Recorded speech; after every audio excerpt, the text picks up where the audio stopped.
हरे कृष्ण राधे राधे बंधुरा गिरिधारी गोपाल सोना चैनेले तुम्हारे सबाइके सुस्वागतम। तोमरा सबाई केमन आछो? आशा करी तोमरा सबाई भालो आछो गोपाल सोना कृपाय। और तुम्हादेर गोपाल सोनाओ अनेक अनेक भालो आछे। এই যে আজকে পবিত্র রোপণী একাদশীর দিনের ভিডিওর ক্লিপ, সত্যি কথা বলতে এটা মানে ঝুলন যাত্রার প্রথম দিন ছিল। আর আজকে ঝুলন যাত্রা 4 দিন শেষ হয়ে পূর্ণিমার পরের দিন আমি তোমাদের সাথে ভিডিওটা এডিট করে ভয়েস দিচ্ছি। এখন মানে মা যেহেতু অসুস্থ ছিল, হসপিটালে ভর্তি ছিল, সত্যি কথা বলতে কাজের চাপ, তার উপর মানে এত কাজের চাপ আর মন মেজাজটাও এত খারাপ ছিল, তাই জন্য কোনো ভিডিওই শেয়ার করা হয়নি। তার মাঝখানে এই 4 দিনের মাঝখানে কোনো ভিডিওর ক্লিপও তুলিনি, শুধুমাত্র পূর্ণিমার দিনের ভিডিওটাই ক্লিপটা তুলে তোমাদের সাথে ভিডিওটা শেয়ার করেছি, সঙ্গে সঙ্গে এডিট করে পরের দিন ছেড়ে দিয়েছি। মানে এতদিন ধরে ভিডিও মানে ছাড়াই হয়নি। ভাবো একাদশীর ভিডিও কবে দিচ্ছি। এটা পবিত্র রোপণী একাদশীর দিনের ভিডিও। মানে সকালবেলা রান্না ছিলাম মা ছেলে বাড়িতে দুজনে, যেহেতু একাদশী করি। আর ভাগ্নি ছিল, সে হচ্ছে আমার জেঠিদের ঘরে, জেঠি শাশুড়িদের ঘরে, সেইখানে হচ্ছে খাওয়া দাওয়া করবে। জেঠিমা বলেছিল খেয়ে নেবে। এখানে হচ্ছে আমি সাবুর পোলাও করব বলে এখানে আলু, ফুলকপি, বাঁধাকপি সব ভেজে, তেজপাতা, কিশমিশ টিশমিশ দিয়ে, একটু এলাচ দিয়ে ভালো করে এগুলো ভেজে সেদ্ধ করে মানে ভেজে নিচ্ছিলাম। এরপরে এটা ভাজা ভাজা হয়ে গেলে এর মধ্যে হচ্ছে সাবু দেব। সাবুটা হচ্ছে বড় সাবুদানা, প্যাকেট সাবুটা নিয়ে এসেছিলাম, ছিল ওইটা ভিজিয়ে ছিলাম। তারপরে হচ্ছে একটা ঢাকাতে হচ্ছে রেখে দিয়েছিলাম একদম ঝরঝরে হওয়ার জন্য। বেশ অনেক আগেই রেখে দিয়েছিলাম, দেখছি বেশ সুন্দর হয়েও গেছে। এই সাবুটা আমার যেন মনে হচ্ছিল বেশি ভিজে গেছে, কিন্তু রান্না করতে গিয়ে কোনো অসুবিধা নেই। কিন্তু এই বড় সাবুদানার লুজটা নিয়ে এলে সাবুর পোলাও করলে কিন্তু বড্ড ঘেঁটে যায়।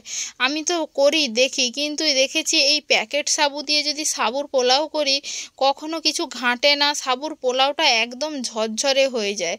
মানে এই সাবুদানার প্যাকেটটা যদিও একটু রেট বেশি নেয়, ওই সাবুটা 1 কিলোর দাম যদি 90 টাকা নেয়, আর এটা 250 গ্রামের দাম প্রায় 45 টাকা মতো পড়ে যায়, অনেক দামই পড়ে যায়। নিয়ে এসেছিলাম, এইটা বেশ ভালো, মানে সাবুর পোলাও করলে একদম ঝরঝরে হয়।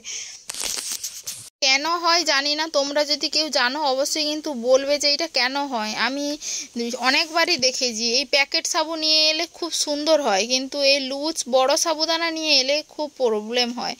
যাই হোক, মোটামুটি নেড়ে চেড়ে একটু লবণ আর পরিমাণ মতো চিনি আর শেষে একটু ঘি দিতে হবে, দিলে সাবুর পোলাও একদম রেডি।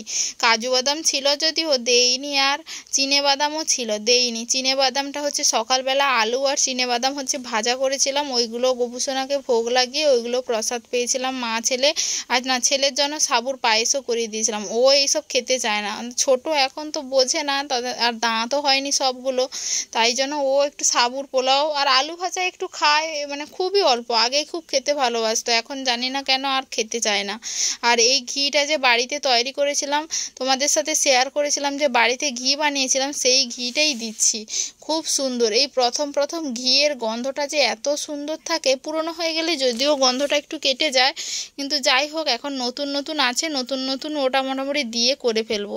আর এইখানে যে দেখতে পাচ্ছ, এখানে আলু আর হচ্ছে একটা কাঁচকলা সেদ্ধ করেছিলাম, সেখানে গোটা জিরে, ধনেপাতা, বিদেশি ধনেপাতা ছিল সেইগুলো দিয়েছি, লবণ দিয়েছি, ওইগুলো দিয়ে মোটামুটি মাখিয়েছি আলু আর কাঁচকলাটা। তারপর কড়াইতে তেল গরম করতে দিয়েছিলাম, তারপর তেল গরম করে ওইগুলো চ্যাপটা চ্যাপটা করে হচ্ছে ভাজতে দিয়েছি। অনেক দিন পরে এই রেসিপিটা করলাম, অনেক দিন হয় না এই রেসিপিটা করিনি, অনেক আগে করেছিলাম, প্রায় বছর দেড়েক আগে হয়তো এই রেসিপিটা করেছিলাম, অনেক দিন করা হয়নি। আর যেহেতু আজকে ঝুলন যাত্রা আরম্ভ হয়েছিল, তাই ভাবলাম একটু করি, 2-3 রকম পদ যদি রান্না করা যায় গোপুসোনার জন্য খুব ভালোই হয়, তাই জন্য অনেকগুলোই বেশ হয়ে গেছিলো। আর ভাত যেহেতু আজকে অন্নপ্রসাদ পাওয়া হয় না, তাই এইগুলো অনেকগুলো হলেও কোনো ব্যাপার না। আর এই দুপুরবেলায় মোটামুটি করছি, রাতে তেমন কিছু আর করবো না। ফল আছে, গোপুসোনাকে রাতে ভেবেছি ফল ভোগই দিয়ে দেবো। এপিট ওপিট খুব সাবধানের সঙ্গে এইগুলো ভাজতে হয়, আসলে খুব নরম থাকে তো ভেঙে যাওয়ার চান্সটা বেশি থাকে। মানে একটু কড়াইটা গরম করে এগুলো ছাড়তে হবে, না হলে বসে যাবে, মানে বসে যাওয়ার সম্ভাবনাটা বেশি। আর বেশি তেল দেবে না, তেল যত বেশি দেবে তত বেশি টেনে নেবে। আমি তাও ওঠানোর সময় একদম চিপে চিপে চিপে চিপে মানে ওই মানে বড়াগুলো আমি তুলেছি আর কি। যাই হোক, ভাজাগুলো তো হয়ে গেছে, তুলে নিতে হচ্ছে। আলু প্রেসার কুকারে লবণ দিয়ে সেদ্ধ করেছিলাম, একটা আলু তোমার 4 ফাঁক করে। আসলে এইগুলো আমি আলুর দম বানাবো, তাই জন্য আলুগুলোকে আগে কড়াইতে ভালো করে ভেজে নিচ্ছিলাম। তারপর একটা পেস্ট বানিয়েছিলাম, টমেটো, মানে গোটা লঙ্কা, মানে বাড়িতে যে শুকনো লঙ্কা হয়েছিল সেই শুকনো লঙ্কা, আদা বাটা, জিরে বাটা আর ধনে দিয়েছিলাম, ধনে পাতা, ওই বিদেশি ধনে পাতা কুচি করে দিয়েছিলাম, ওইটার একটা পেস্ট। আর একটু ছিল এতে চিনে বাদাম, কাজু বাদাম নয়, চিনে বাদাম বাটা দিয়েছিলাম, যাতে গ্রেভিটা একটু মোটা হয়, ওই রকম চাইছিলাম। যাই হোক, আর আলুগুলো না তুলে আলুর ওপর মশলাগুলো দিয়ে আমি একেবারেই মানে সহজ পদ্ধতিতে একটু নাড়িয়ে নিচ্ছিলাম ভালো করে। আর বেশি তেল দেব না, তারপরেই হচ্ছে জল তুলে একটু ধনে একটু যদি তেজপাতা দেবো, আর শেষে নামানোর সময় একটু ঘি দিয়ে নামিয়ে নেব।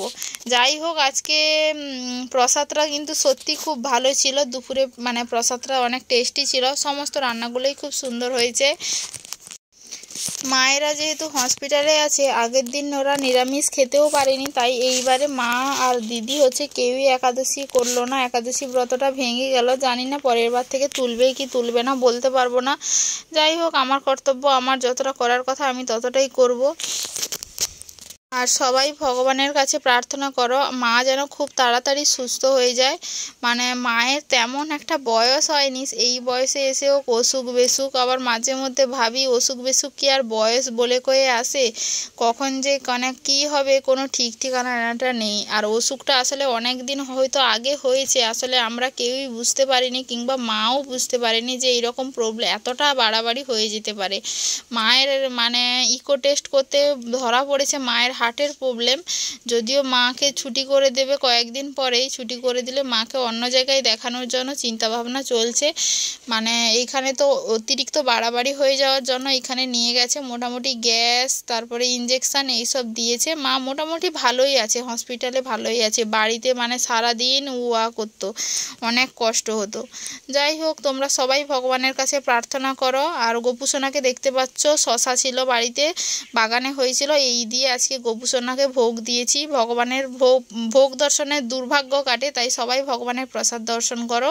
আর আজকের ভিডিওটাও বেশি বড় করব না। যদি ভিডিওটা ভালো লাগে অবশ্যই লাইক কমেন্ট শেয়ার করতে একদম ভুলো না। আর আমাদের চ্যানেলে যদি নতুন হয়ে থাকো তাহলে অবশ্যই পাশে থাকা সাবস্ক্রাইব বাটনটি অন করে পাশে থাকো এবং সঙ্গে থাকো। শুভ ঝুলন যাত্রা। হরে কৃষ্ণ, রাধে রাধে, হরি বল।